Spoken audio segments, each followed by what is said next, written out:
ఉద్దర మాటలు చెప్పేటోళ్ళకు ఊపిరి ఆడకుండా చేసుట్లా హరీష్ రావును మించినోళ్ళే లేరు కావచ్చు తెలంగాణ రాజకీయాల. కుళ్ళు కుతంత్రాల ముచ్చట్లు చెప్పే కుత్కలు పడిపోయేటట్టు చేస్తాడు. ఆగో అట్లాంటిదే చేసిండ్రు సిద్దిపేటలో కాంగ్రెస్ మంత్రికి. చూడు ఏం జరిగిందో. అది అందరూ కూడా మీరు గమనించాలి. 10 సంవత్సరాలు మనకు రేషన్ కార్డు ఇవ్వలేదు. మంత్రి గారు ఇట్లా అనుడితోనే అదే సభలో కూర్చొని ఉన్న హరీష్ రావుకు షిర్రున కోపం వచ్చింది. ఇక ఎట్లా సమాధానం ఇచ్చిన రోజు చూడుండ్రి. ఒక మంత్రి నుండి అబద్ధం ఆడుతుంది సార్.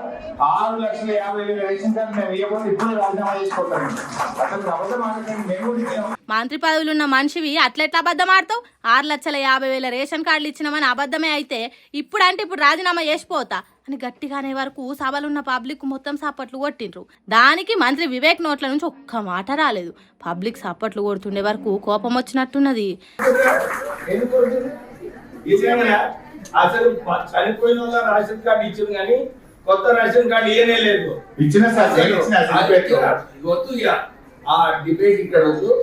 ఇచ్చినమని హరీష్ రావు గట్టిగా అంటుంటే కథ మొత్తం అడ్డం తిరిగేటట్టున్నదని దారి తప్పించేతానికి ఇప్పుడు ఆ డిబేట్ వద్దు అని చెప్పి చేతులెత్తేసిండు. ఇదంతా ఒక ఎత్తు అయితే పబ్లిక్ రేషన్ కార్డులు ఇచ్చే కార్యం చేస్తుంటే ఒక్క సర్కార్ మీద దుమ్మెత్తి పోసినంత పని చేసింది.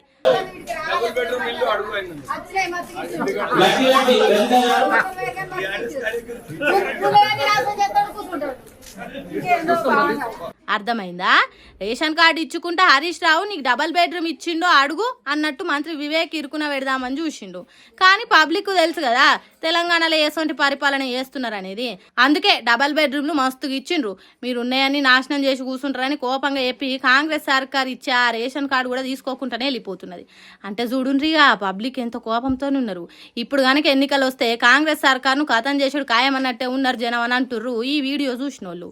ఈ మంత్రి వివేక్ ఉన్న కాడు ఉండకుండా కూలిచ్చి తిట్టిపించుకున్నట్టు చేసుకున్నాడు అని అవుతున్నారట చాలా మంది వీడియో చూసి. ఏందో ఏమో పరి ఎటు అర్థం కాదు ఇలా కథలు.